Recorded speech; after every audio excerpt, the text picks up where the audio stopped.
Hi guys. एक नए topic के साथ नई क्लास में आपका बहुत-बहुत स्वागत है। आज हम स्ट्रिंग का एक बहुत ही स्पेशल टॉपिक पढ़ने वाले हैं, स्लाइसिंग। लास्ट वीडियो में हमने जो है इंडेक्स पढ़ा था, इंडेक्सिंग पढ़ी थी और 2 स्ट्रिंग्स को कैसे कंपेयर कर सकते हैं। किसी कैरेक्टर को स्ट्रिंग के अंदर से कैसे एक्सेस कर सकते हैं इंडेक्सिंग का यूज़ करते हुए, ये हम सारी चीज़ें अच्छे से सीख चुके हैं लास्ट वीडियो में। तो आज का जो टॉपिक है वो बहुत ही इम्पोर्टेंट है स्ट्रिंग के कॉन्सेप्ट को समझने के लिए। स्ट्रिंग के अंदर जो इंडेक्सिंग है, उसका जो कॉन्सेप्ट है अगर एक बार हमें वो क्लियर हो जाए तो हम अपने बड़े से बड़े प्रोग्राम्स में बहुत ईज़ी हो जाता है हमारे लिए सारी चीज़ों को हैंडल करना। इस क्लास के हर एक कॉन्सेप्ट को बहुत अच्छे से समझिए, जो भी एग्ज़ाम्पल्स बता रही हूँ मैं आपको, उनको बहुत ध्यान से देखिए और उनको समझिए। वीडियो के एंड तक आते-आते आप स्लाइसिंग को बहुत अच्छे से समझ पाएँगे और बहुत ही अच्छे प्रोग्राम्स भी आप कर पाएँगे। एंड में हम कुछ प्रोग्राम्स करेंगे, जिनको करने के बाद आप खुद रियलाइज़ करेंगे कि अब आपका प्रोग्रामिंग ग्राफ ऊपर जा रहा है। चलिए तो करते हैं क्लास को स्टार्ट। तो यहाँ पर मैंने 2 स्ट्रिंग का डिक्लेरेशन लिया है, str1 पाइथन प्रोग्राम और एक str2 वेरिएबल है जिसकी स्ट्रिंग है हेलो। तो हम यहाँ पर इंडेक्स देख लेते हैं किस तरह से हमारी स्ट्रिंग को इंडेक्स कैसे इश्यू हुआ है। तो पाइथन प्रोग्राम तो हमारी इंडेक्सिंग हमेशा स्टार्ट होती है 0 से, 0 1 2 3 और ब्लैंक स्पेस को भी यहाँ पे एक इंडेक्स नंबर मिलेगा और इस तरह से ये हमारी फॉरवर्ड इंडेक्सिंग है। और बैकवर्ड इंडेक्सिंग जो है वो बैक साइड से यहाँ से -1 -2 -3 एंड सो ऑन। इस तरह से स्ट्रिंग को इंडेक्स वैल्यू असाइन होती है और हम हमेशा मोस्ट ऑफ द केसेस में हम फॉरवर्ड इंडेक्सिंग का ही यूज करेंगे। बैकवर्ड इंडेक्सिंग का यूज बहुत कोई स्पेशल केसेस होते हैं तभी यूज किया जाता है, अदरवाइज सबसे पहले हम फॉरवर्ड इंडेक्सिंग का ही यूज करते हैं। इंडेक्स के थ्रू एक पर्टिकुलर कैरेक्टर को आप एक्सेस कर सकते हैं। अब देखिए स्लाइसिंग का क्या मीनिंग है वो हमें समझना ज़रूरी है। स्लाइस का मीनिंग है जैसे सपोज़ ये हमारे पास स्ट्रिंग है, इसका कोई भी एक टुकड़ा, यहाँ से इस स्ट्रिंग से अगर हमें ये एक्सेस करना है THON तो हम क्या कहेंगे? It is a slice of a string, मतलब छोटा-सा कोई पार्ट आपको स्ट्रिंग से एक्सेस करना है। तो चलिए इसको अब हम प्रैक्टिकली करेंगे। स्ट्रिंग को स्लाइस करते हुए जो हम सिंटैक्स यूज़ करेंगे वो इस तरह से है हमारा। तो एक एग्जांपल लेते हैं, प्रिंट, और यहाँ पर हमें यहाँ इस स्ट्रिंग 1 वेरिएबल से हमें ये जो वर्ड है ये एक्सेस करना है। तो यहाँ पर जो p का इंडेक्स वैल्यू है वो 0 है और n का इंडेक्स वैल्यू है 0 1 2 3 4 5। तो हमें किस तरह से यहाँ पे इंडेक्सिंग असाइन करनी होगी? str1 वेरिएबल नेम और इंडेक्स हमें देना है स्क्वायर ब्रैकेट के अंदर। पहले हमें देना है यहाँ पर स्टार्ट इंडेक्स। स्टार्ट इंडेक्स क्या है? हमारा 0। और एंड इंडेक्स देखिए यहाँ पर हमारा n का इंडेक्स वैल्यू है 5, लेकिन हम यहाँ पर इंडेक्स वैल्यू देने वाले हैं 6। बस यहाँ पर हमें ये बात ध्यान रखनी है कि हमारा जो 6 जब हम यहाँ पर देंगे तो वो n तक हमारा जो इंडेक्स वैल्यू है एक्सेस होगी। 0 1 2 3 4 5 लास्ट वैल्यू से -1 करके, तो उतना वर्ड आपको प्रिंट होकर मिलेगा। तो हम रन करें प्रोग्राम को, तो ये हमारा आउटपुट है यहाँ पर पाइथन। तो चलिए इस इंडेक्स वैल्यू को हम और चेंज करके देखें। यहाँ पर हम देते हैं 8 तो हमें 7 तक मिलने वाला है, यानी कि 7 तक हमें क्या मिलेगा? यहाँ तक p तक मिलने वाला है। तो फिर रन करें प्रोग्राम को, तो ये देखिए ब्लैंक स्पेस भी हमारे पास प्रिंट होकर आएगा और लास्ट में p। अब देखिए स्टार्ट, एंड और स्टेप। अब हम यहाँ से अगर अपना ये index value, and index value यहाँ से हम नहीं लगाते हैं, तब हमारे पास क्या होने वाला है? रन करते हैं प्रोग्राम को हम, और ये हमारे पास आएगी पूरी स्ट्रिंग आपके पास प्रिंट होकर आएगी, क्योंकि यहाँ पर हमने स्टार्टिंग इंडेक्स 0 मेंशन किया है और जब हम एंडिंग इंडेक्स यहाँ पर मेंशन नहीं करेंगे तो उसका मतलब है कि आप पूरी स्ट्रिंग को एक्सेस कर रहे हैं यहाँ पर। और हम यहाँ पर अगर दें प्रिंट str1 को ही हम लेते हैं यहाँ पे, और अब हम स्टार्टिंग इंडेक्स मेंशन नहीं करेंगे और एंड इंडेक्स मेंशन करते हैं यहाँ पर। एंड इंडेक्स हमारा होना चाहिए ज़ीरो, या फिर हम देखिए एक लेन फंक्शन हमने यूज़ किया था लेंथ के लिए, स्ट्रिंग की लेंथ के लिए, तो हम यहाँ पे कंप्लीट स्ट्रिंग के लिए वो भी यूज़ कर सकते हैं लेन str1 कि कहाँ तक आपको एक्सेस करना है, पूरी कंप्लीट लिस्ट को हमें एक्सेस करना है। ये देखिए, ये हमारे पास है पाइथन प्रोग्राम यहाँ पर। जब आपने एंडिंग इंडेक्स नहीं दिया है, इसका मतलब है कि लिस्ट के एंड तक जाइए, स्ट्रिंग के एंड तक जाइए, और जब आपने यहाँ पर स्टार्टिंग इंडेक्स नहीं दिया है, तो शुरू से लेकर और यहाँ तक जाइए, जहाँ तक हमें लेना है।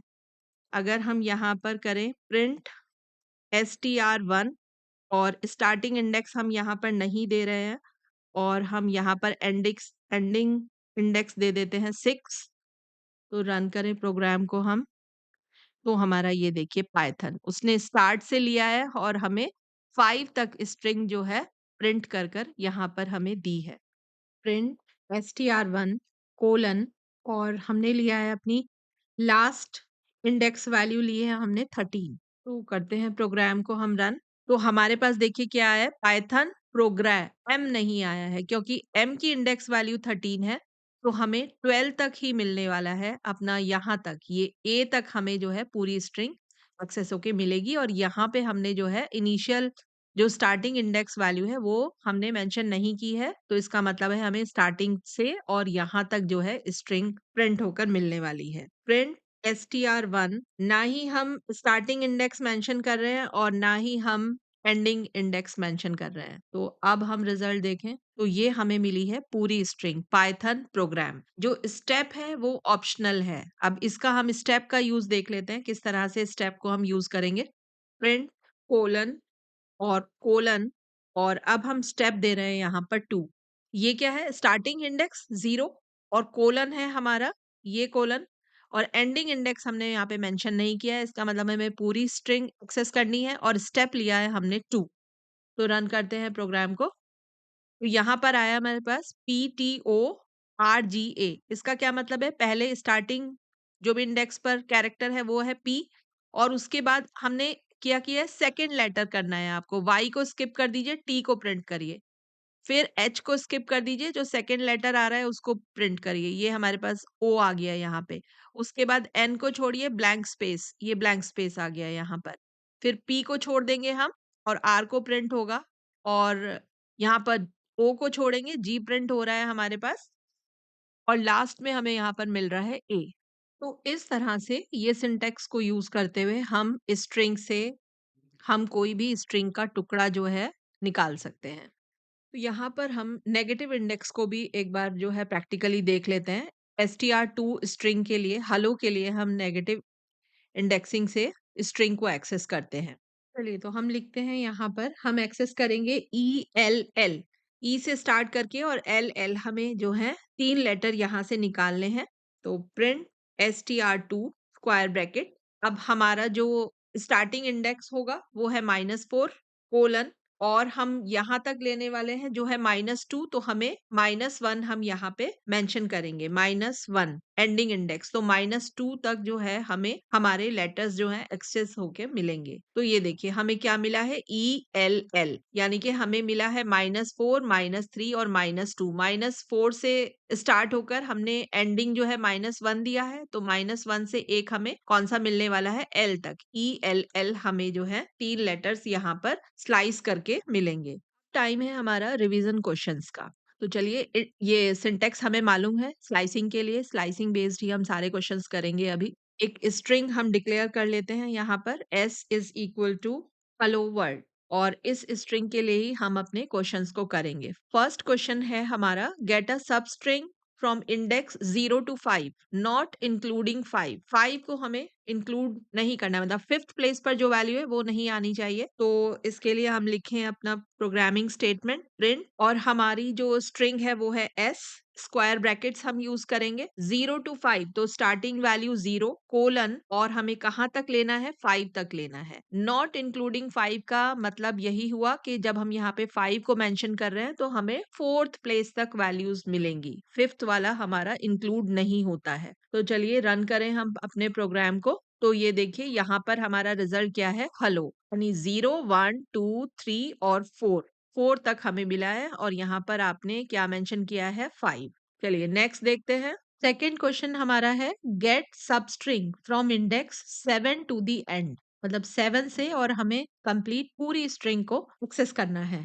तो चलिए लिखें इसके लिए हम अपनी प्रोग्रामिंग स्टेटमेंट प्रिंट और स्ट्रिंग है हमारी S square brackets starting index 7 colon और क्योंकि हमें कंप्लीट स्ट्रिंग चाहिए तो हम यहाँ पर इसको छोड़ सकते हैं। हम यहाँ पर अब कोई भी इंडेक्स नहीं दे रहे हैं। तो प्रोग्राम को करें रन और ये हमारे पास यहाँ पर आ रहा है ORLD। ये हेलो जो है यहाँ पर हमारे फर्स्ट प्रिंट इस वाले का रिजल्ट है ORLD, यानी कि 7 0 1 2 3 4 5 6 7। 7 पे क्या है हमारा O, 7 8 9 10 और ये पूरा यहाँ तक कंप्लीट हमें मिल रहा है। 7 से लेकर हमें पूरा चाहिए टू द एंड। ठीक है, इसकी जगह हम एक और भी यूज कर सकते हैं स्टेटमेंट, वो भी हम देख लेते हैं। प्रिंट S7 कोलन और लेन फंक्शन का भी यूज करके हम कंप्लीट स्ट्रिंग को डिफाइन कर सकते हैं लेन s। तो रन करते हैं प्रोग्राम को और ये देखिए दोनों का हमारा सेम रिजल्ट है 7 और यहाँ पे आपने कोई ऑप्शन नहीं दिया और लेन आपने दिया है यहाँ पर। नेक्स्ट है हमारा get substring from beginning to index 5। शुरू से लेकर और हमें कहाँ तक जाना है 5 तक। तो इसके लिए हम लिखें अपनी प्रिंट बिगनिंग से। तो बिगनिंग हम छोड़ सकते हैं क्योंकि बिल्कुल शुरू से ही हमें लेना है और कोलन और हमें कहाँ तक जाना है 5 तक। 5 इंक्लूड नहीं होगा यहाँ पर 5 देने से। चलिए प्रोग्राम को अब रन करते हैं हम। तो देखिए शुरू से और हमारे पास मिला है हमें 4 तक। 0 1 2 3 4 क्योंकि हमने यहाँ पे मेंशन किया है 5। यहाँ हमने स्टार्टिंग वैल्यू मेंशन नहीं की है तो शुरू से लेगा और 5 तक। फोर्थ क्वेश्चन है हमारा get every second character from the string. तो चलिए इसके लिए हम लिखते हैं अपनी statement print S square bracket. तो हम स्टार्टिंग वैल्यू भी छोड़ देते हैं और एंडिंग वैल्यू भी छोड़ देते हैं और जस्ट हम स्टेप देते हैं 2 और प्रोग्राम को करते हैं रन। तो ये देखिए हमें क्या मिल रहा है यहाँ पर सेकंड कैरेक्टर, मतलब हर स्टेप पर जैसे हमें मिला पहले एच और 1 और 2, सेकंड प्लेस पर लेटर है एल हमें मिल रहा है, फिर हम इसको छोड़ेंगे सेकंड प्लेस पर जो ओ है वो हमें मिल रहा है और इसी तरह हमें सारी स्ट्रिंग से मिल रहा है every second character from the string. तो ये बहुत इजी है, आप लोग इसको जरूर ट्राई करें क्योंकि ट्राई करने से क्या होगा हमारा लॉजिक इम्प्रूव होगा, प्रैक्टिस होगी और हमारा कॉन्फिडेंस बूस्ट होगा। तो चलिए एक अब हम और प्रोग्राम करेंगे यहाँ पर। हमारा प्रोग्राम है कि हमें स्ट्रिंग को रिवर्स करना है, रिवर्स द स्ट्रिंग। तो अपनी प्रोग्रामिंग स्टेटमेंट लिखते हैं रिवर्स करने के लिए प्रिंट और हमारी स्ट्रिंग है एस। कंप्लीट स्ट्रिंग को हमें रिवर्स कराना है तो हम स्टार्टिंग इंडेक्स भी मेंशन नहीं कर रहे हैं और एंडिंग इंडेक्स भी मेंशन नहीं कर रहे हैं और सिर्फ हम दे रहे हैं -1 स्टेप यहाँ पर। प्रोग्राम को करते हैं रन और ये यहाँ पर हमें मिली है अपनी पूरी रिवर्स स्ट्रिंग। -1 से ये स्टार्ट हुई है, -1 -2 एंड सो ऑन लास्ट तक। तो आज की क्लास हम यहीं पर जो है एंड करेंगे और अब नेक्स्ट मिलेंगे नेक्स्ट टॉपिक के साथ। तब तक के लिए ऑल द बेस्ट, प्रोग्राम्स करते रहिए। अगर कंटेंट वैल्यूएबल लगा है तो चैनल को सब्सक्राइब ज़रूर करें, वीडियो को लाइक करें। Okay, thank you very much for watching this video. Bye bye.